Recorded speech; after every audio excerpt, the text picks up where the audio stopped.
Bismillah ar-Rahman ar-Rahim. Assalamu alaikum. Welcome to the very first episode of summary of the Quran, which I am doing for the month of Ramadan. The month of Ramadan, we all know, is the month when the Quran was revealed. It's mentioned in Surah Al-Baqarah, the second surah, verse 185, as well as in the famous Surah Al-Qadr, 97, verse 1. The Quran is God's word, fully preserved, and it's guidance for the entire mankind ever since it was revealed for until the day of judgment. So obviously, it's the most important text that humans have with them, and therefore it's important for all of us to know and learn how exactly we can understand this book. How has the guidance been arranged by the Almighty? I'll mention a few realities before I go into explaining in the form of a summary the first part that I've chosen for tonight. There are 5 realities which I would want to talk about the Quran, which are going to help in understanding the text of the Quran better. One reality that we all know of is, but it's important that we keep it in mind when we are reading the Quran, that the Quran has been arranged differently for the purpose of it to be preserved for all times to come. And this arrangement of the Quran has wisdom in it. It has been arranged in a manner, and it's a substantially different arrangement from its historical sequence, the way it was revealed to the Prophet, may God's mercy be on him. It has 114 surahs, call them chapters, and there are 7 surah groups which have been arranged in a way that each surah group has, to begin with, one or a few Meccan surahs revealed before the migration to Medina. And in the second half of the group, there is one or more Medinan surahs revealed after the migration to Medina. So there are 7 surah groups, Meccan and Medinan put together. Almost all Quranic surahs, except 6 exceptions, are in pairs. So if there are 114 Quranic surahs, 108 of them have been arranged to be divided into 54 pairs. And then what we also ought to know is that each Quranic passage, each Quranic surah chapter is coherent in its theme, in its message. Different passages within a surah are linked with each other in a way that if we are able to unfold the wisdom that's lying hidden there in their arrangement, we learn the Quran much more and be able to get impressed and influenced by its message. The second important thing is that the fact that I've mentioned that it was revealed in a different arrangement was because the Quran was meant first and foremost to be an important tool, the most important tool in the hands of the Prophet, may God's mercy be on him, who was a messenger as well, to be a warner for the people, a nazir for the people to whom he was sent directly as delivering God's message to them. That reason, that need necessitated that the Quran be arranged in a way that it responded to the immediate needs of the messenger while he was delivering the message of the Almighty to his immediate nation, who, if they would have said no, and which many of them did, were to be punished by the Almighty, as indeed has been his way, his sunnah, his policy regarding all messengers. So, what we find, therefore, not surprisingly, is that in the present Quran that we have with us, some verses are the ones which were meant for that purpose. They are era specific, and there are many others which were meant for that particular era as well as all times to come. How to distinguish between the era specific and the universal verses is something which we come to learn when we read the Quran carefully and ponder and reflect upon its message deeply. The third important thing that the Quran mentions about itself is that it's the ultimate criterion that the Almighty has sent to distinguish between right and wrong, truth and untruth. The Quran mentions it in Surah 25 verse 1, the Quran mentions it in verse 213 of Surah Al-Baqarah, wherein he says that the book of God comes to decide amongst men in the religious matters that they disagree in. We must also know, in order to understand the Quran, a fourth point, which is that the Quran has been expressed in the pristine classical Arabic. And in order to appreciate the Quran, we ought to be aware of the fact that its language is a masterpiece of literary presentation. That's the way it has been presented. So it should not be read as a newspaper, it shouldn't be read as a novel, it shouldn't be read as a book of philosophy. It's a book, it's a masterpiece of literary presentation, expressed, couched in the language which was a pure classical Arabic language. And finally, the Quran tells us something that ought to be there in the book of God, which is that the Quran has no contradictions. And therefore, whenever we read the Quran, we ought to keep this principle in mind and should know that the book has many verses which are brief, comprehensive, like a seed. And then there are others which explain those brief presentations. That is, there are principles and there are implementation of principles that we find in the Quran. Now let's move on to understanding this book. The very first surah of the Quran is Al-Fatiha, which is the first surah of the Quran as well as the very first surah of the first group of surahs, which is comprised of 5 surahs, 5 chapters. The first one is the only Meccan chapter, which is Al-Fatiha, and the subsequent 4 chapters, surahs, are Madanan, Al-Baqarah, Al-Imran, An-Nisa and Al-Ma'idah, 2nd, 3rd, 4th and 5th surahs respectively. The relationship between Surah Al-Fatiha and the rest of the Quran, as well as the rest of the 4 surahs of the first group, is the relationship of a dua, a prayer, a supplication and its response. So we are making a dua to the Almighty in Surah Al-Fatiha, and the Almighty has responded to what we have asked Him to do for us in that prayer in the form of the Quran, which is God's guidance. So we have to read Surah Al-Fatiha with that understanding in mind. It's a prayer which was there in the minds and hearts of all well-meaning good humans who were there at the time of the revelation of the Quran, looking for truth, looking for guidance. The Almighty has given words to their feelings, to the yearning need that they had inside them.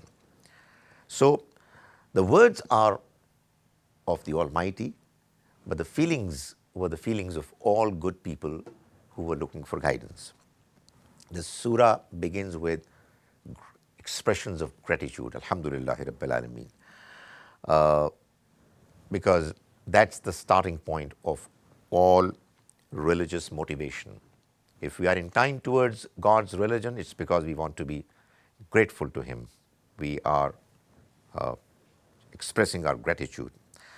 And we then mention the fact that God is merciful, Ar-Rahman Ar-Rahim. His mercy is profound, His mercy, kindness is forever. And then we also mention our feeling that this life is incomplete, it's unjust in many cases, many ways. There has to be another life.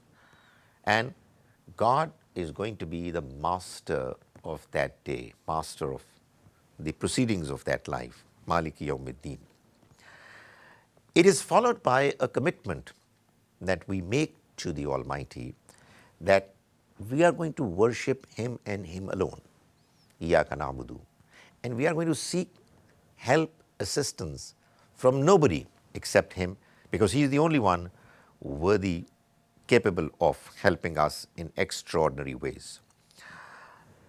Then comes the point when when we read this surah, we ask the Almighty for help. We have come thus far on our own. Our own nature, our own intellect guides us to come to the point wherein we say that, Ihdina as-sirat al-mustaqim. Oh God, show us the right path. Then we go on to explain what that right path is, the path of righteousness, like the one that He enabled those people to have who have gone, left this world after having successfully gone through the trial of this life.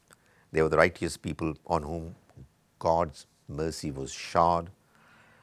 And those people weren't the ones who went after their desires and therefore they were led astray, nor were they the ones who were influenced overwhelmingly by their ego, and they were seeking spiritual guidance from elsewhere, not from God. So we are asking God to give us that kind of guidance so that we also get helped. We also are treading the path of righteousness which the Almighty wants us to follow.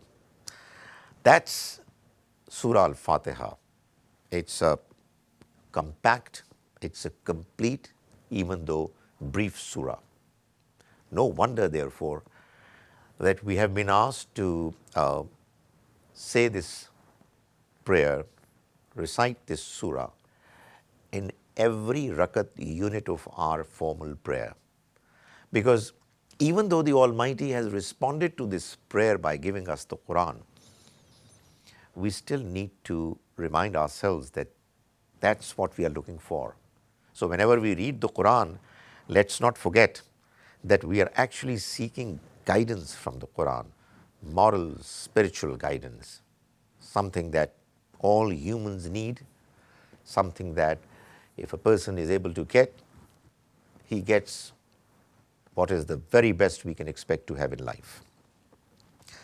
Now, the relationship of Al-Fatiha and the rest of the Quran, as I said, is the relationship of prayer and a response to the prayer. The entire Quran is a response to our prayer to the Almighty that we need guidance, so show us the right path. But in particular, the first two chapters, the first two surahs immediately following Surah Al-Fatiha, Al-Baqarah and Al-Imran, the second and the third surahs respectively. As I mentioned earlier in the introduction, most surahs of the Quran are in pairs. So is the case with Surah Al-Baqarah and Al-Imran. They both form a pair. They both begin identically, Alif Lam Mim. Their endings are very similar in the form of prayers. And if you look at the contents of the two surahs, they too are very similar to each other in that we can divide both surahs into two almost equal parts. In the first part, in both surahs, the Almighty is addressing the people of the book, whom the Almighty had given guidance before the revelation of the Quran.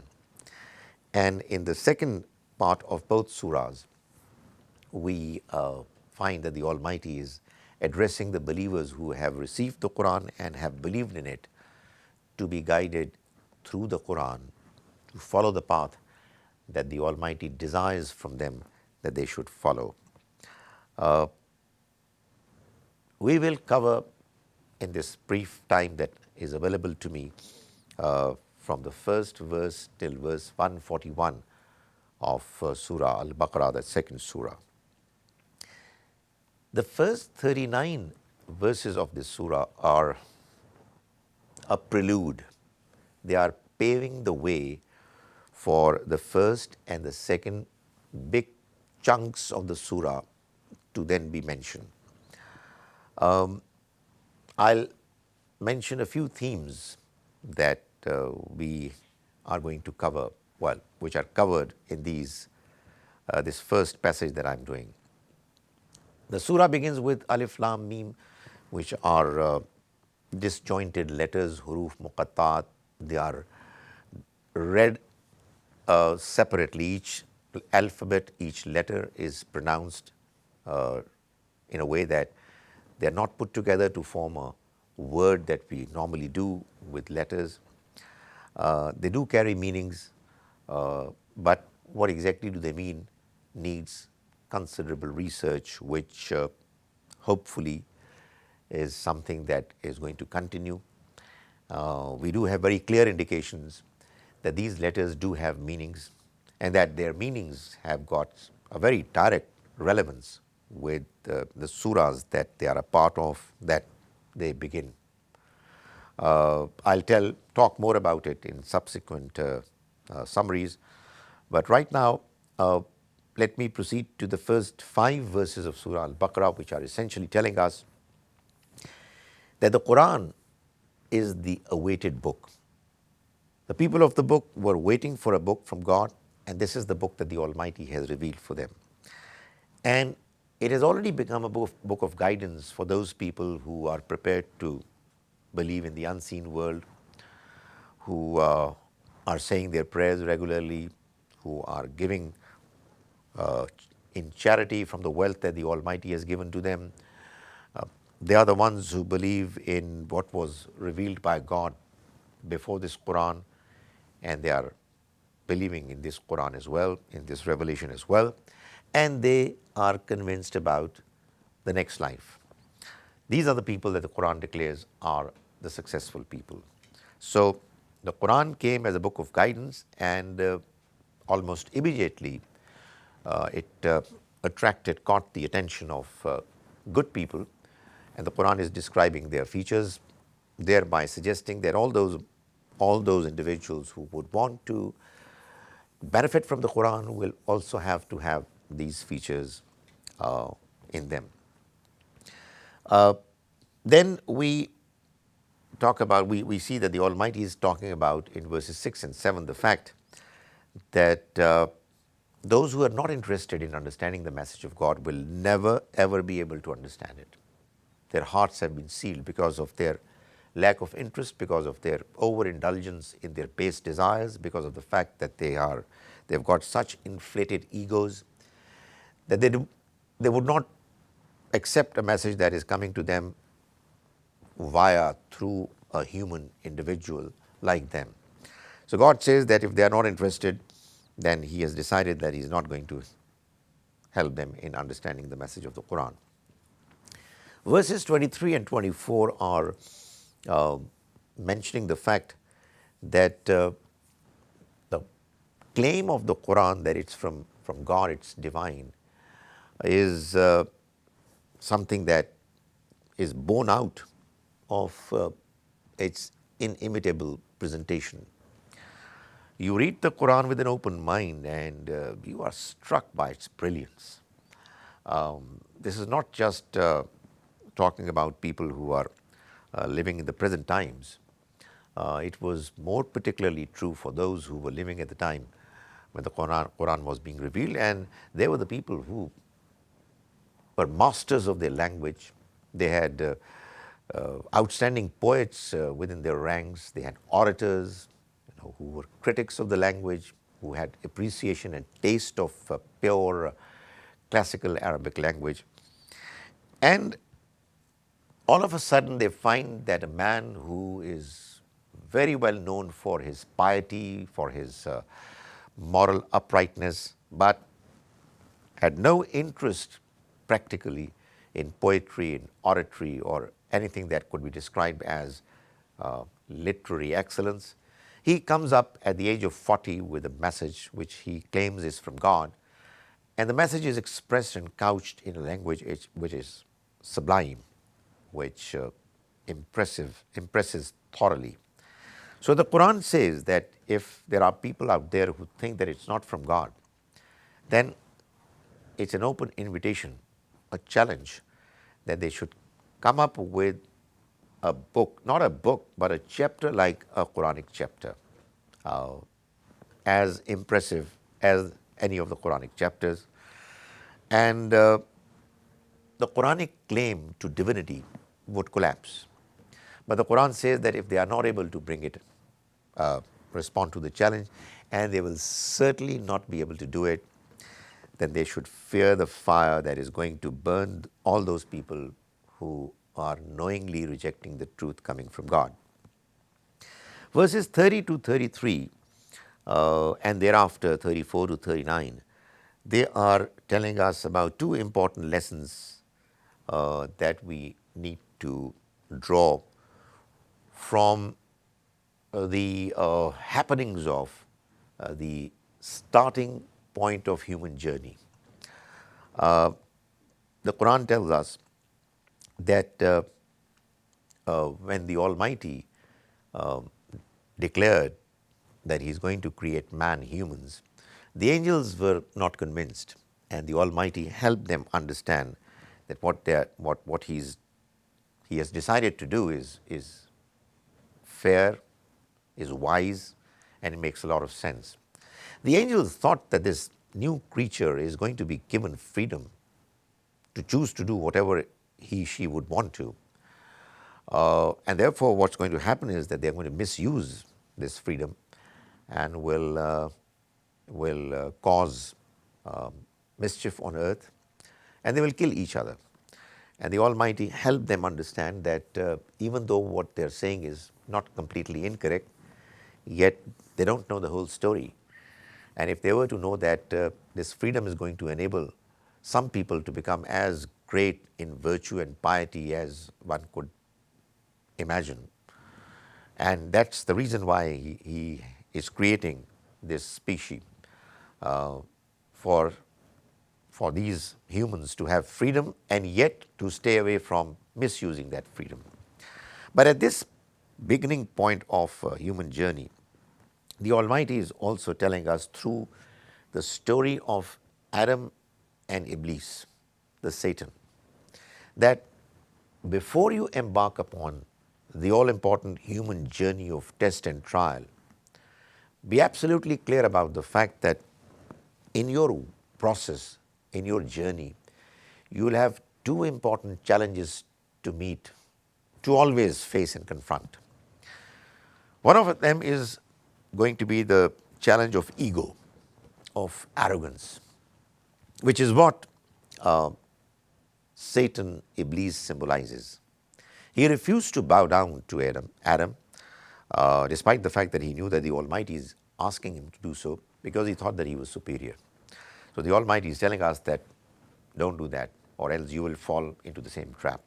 And the other is the evil of the prohibited tree, which was the extramarital sex, which is what is going to invite humans towards itself and would cause the individual to be corrupted, to be led astray, and therefore one has to be careful about it as well. After mentioning these important starting points and principles. The Almighty now invites first the people of the book, the children of Israel, from verse 40 onwards, in a direct address to believe in God's latest and the final message. They are invited to believe in the prophet they already knew, because his arrival was prophesied in their books. And the Almighty is telling the children of Israel in particular that their flawed religious understanding, which is because of the fact that they have corrupted their message, is not helping them in acknowledging and believing in this latest message of God. And the Almighty is saying that one of the reasons why these people are casual and not serious about understanding God's message is that they think that the life hereafter is not going to be a serious problem for them to worry about, because they are going to get the help, assistance of intercession from their elders. And the Almighty mentions in verse 48 of Surah Al-Baqarah that there's going to be no intercession on the day of judgment that would cause the Almighty's decision to implement justice to be influenced. So no intercession whatsoever, forget about it. Perform well and you will be treated well, or else you're going to be doomed. On the judgment day, therefore, one will face accountability in the purest form of justice. The Quran tells us in subsequent verses that there were many incidents in the history of the children of Israel wherein we see that they did wrong, knowingly and deliberately wrong, many things. And as a consequence, they were punished. And God says, وَمَا ظَلَمُونَا, they did not harm us, وَلَكِنْ كَانُوا أَنفُسَهُمْ يَظْلِمُونَ, instead they harmed their own selves, their own souls. Then in verse 62, God Almighty is talking about a very important principle that the people of the book had forgotten, that it is not an individual's belonging to his association with a certain religious group or sect that is going to enable the individual to be successful in the next life. Whether you are a Jew or a Nazarene Christian or a believing Muslim or a Sabian, whoever believes in God properly and the last day and does good deeds, he is the one who is going to be successful in the next life. So the misunderstanding amongst the Jews that it's only the Jews who are going to be successful, that has been clarified.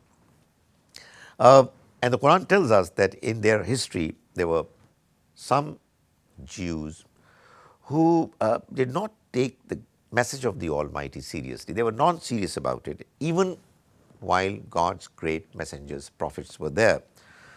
So for example, we are informed that Musa alayhi salam, he delivered God's direct message to a group of Jews, telling them that God wants them to slaughter a cow. Instead of abiding by and doing what they were asked to do, they started asking questions to somehow stay away from following this instruction, which they wanted to avoid. And they asked, what kind of cow would you want us to slaughter? What color? What kind of activities the cow is to be found engaged in, etc. And he says that as a consequence of their attitude of avoiding to follow what the Almighty was asking them to and making fun of it, actually literally, their hearts hardened, and they were therefore not able to understand God's message properly anymore. And that's what the message of the Quran is, that if you are going to avoid understanding and following the Almighty's message, whether in the form of the book or whether what's there inside us, in our conscience, in our sense of morality, If we continue ignoring God's expectations, then our ability to distinguish right from wrong disappears. And that's what has been mentioned metaphorically as hardening or rusting of hearts. And these people, they had this flawed understanding that they're not going to get the punishment of fire except for a few days. And the Almighty tells them that that's not true. Whoever does wrong deliberately, knowingly, no matter who he is, it's going to be punishment in the fire forever. The Quran tells us that the adverse attitude of the apparently religious Jews was because of their dishonesty and immorality. They claimed that they were the favorites of the Almighty, and they therefore didn't want to follow his message properly because it demanded from them serious commitment to the message. And they raised baseless allegations. They asked senseless questions. They made criticisms which had no substance, so as to not be asked to accept this latest message of the Almighty. And they started opposing not just the message but the messenger as well. And they went so far in their hatred and enmity of the message that they resorted to black magic, which is what is mentioned in verse 102, and claimed that this is something that we are doing, which Prophet Suleiman alayhi salam also did, and the Almighty categorically refutes this claim that Solomon ever indulged in magic. These Jews and these Christians who were the immediate addressees of the Quran, they said that if it's the hereafter at stake, let it be very clear that only Jews are going to enter the paradise. That's what the Jews said.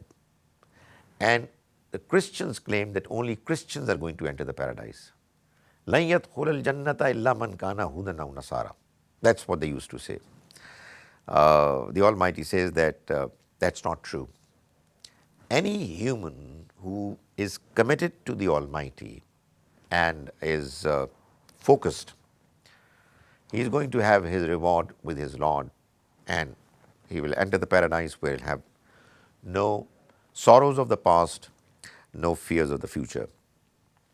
Then from verse 127 onwards, the Almighty is telling the Jews, the people of the book, that this sanctuary, this holy mosque building in Mecca, the Kaaba, is the construction which was erected by their own great ancestor Abraham.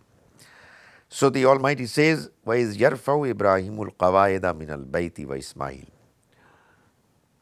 Tell them, inform them about the fact when Abraham, along with his son Ishmael, they were erecting the foundations of the house of God, and they were praying, رَبَّنَا تَقَبَّلْ مِنَّا إِنَّكَ أَنْتَ السَّمِيعُ الْعَلِيمُ.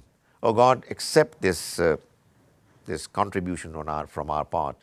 Indeed, you are the one who is listening, all knowing. God is telling them to follow the path of Abraham and to know that this prophet of ours who is delivering this message is actually the one who is representing the true message brought by Abraham. And therefore you will do well to accept and acknowledge him as the messenger of God. Because it was while this house was being constructed by Abraham along with Ishmael, they were praying for a prophet to come to this city to show them the way. And that prayer has also been mentioned in verse 129, wherein the Almighty says that both father and son, they prayed, رَبَّنَا وَبَعَثْ فِيهِمْ rasulam minhum. O God, send to them a messenger from within them. That is, he should belong to the same nation, tribe, community. Yatlu alayhim ayatika. He should recite to them your verses. وَيُعَلِّمُهُمُ الْكِتَابَ وَالْحِكْمَةَ. And he should teach them the law and wisdom, moral principles and beliefs. وَيُزَكِّيهِمْ. And as a consequence, he should purify them and take them to the path of moral and spiritual excellence. So, it is as a response to that prayer that the Almighty has sent this messenger, who was born in Mecca, in the same city where the Holy Kaaba is located, who was given the message of God, and he's delivering it to you and inviting you to accept what you already know in your books, through your books. So that's what the Almighty is telling the Jews in particular, both Jews and Christians. And that's what is the message of the Quran in general and of these two surahs, Al-Baqarah and Al-Imran in particular, to the people of the book, that they do indeed belong to a great tradition of religious guidance that has come from God. It started from Prophet Ibrahim alayhi salam, who was chosen by the Almighty. He had two sons, Ishmael the elder and Isaac the younger.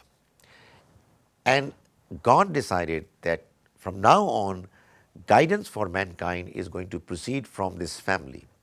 It was children of Israel. Israel was the son of Isaac, who were chosen first to be the representatives of the Almighty's message. And that's why you are the chosen people. He talks to the Jews about it. But now, going by the same scheme, and it was decided beforehand, that the message, final message, is going to be delivered to the last messenger, who would belong to the progeny of Abraham, but this time round it's not going to be the children of Israel, not the children of Isaac, but the children of Ishmael, who will be chosen, and the prophet has come to you now. So know him, acknowledge him, follow him, and you will be on your course to salvation and success. Finally, the Almighty mentions a verse twice to emphasize the point that what he's mentioning in this verse is something that's extremely important for all humans to take seriously, but more particularly for the Jews, and now I can say also for Muslims. This is verse 134 and 141. The Almighty says, Tilka ummatun qad khalat. They were a people who've gone. That is, your ancestors, the prophets, the pious, the righteous people, about whom you talk so proudly. But they've gone. Laha ma kasabat. They are going to get the benefit of what they did. Walakum ma kasabtum. And you will get the benefit of what you will do. Wala tus'aluna amma kanu ya'malun. And you are not even going to be asked about what they used to do.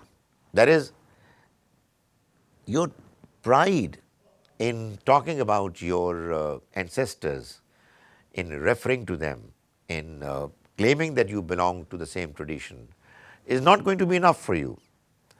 They are going to be benefited because of the good work that they did, about which you are so proud. And be absolutely sure that you will benefit from what you will do. Their piety, righteousness is not going to help you. And therefore, take God's message seriously. This life is a trial, and it's a very limited opportunity available to you to excel in it and to be successful in the next life. You're not going to be asked by the Almighty as to who your ancestors were and how did they perform. He's going to ask you about your performance in this worldly life.